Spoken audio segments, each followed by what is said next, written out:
আমার বন্ধুকে হারিয়েছি, সবার কাছে দোয়া করছি। আসসালামু আলাইকুম। আপনারা এখানে মঞ্চে যারা আছেন আপনারা সরে যেতে হবে।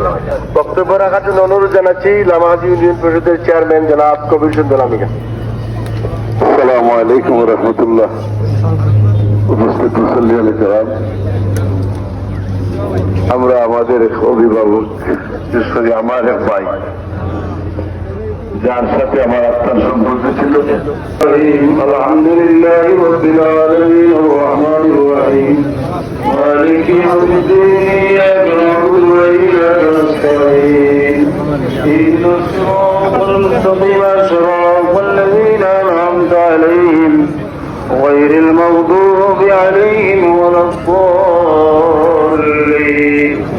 আমিন। সাল্লাল্লাহু আলা সাইয়্যিদিনা ومولانا محمد وعلى آله وأصحابه وسلم آمين آمين اللهم آمين.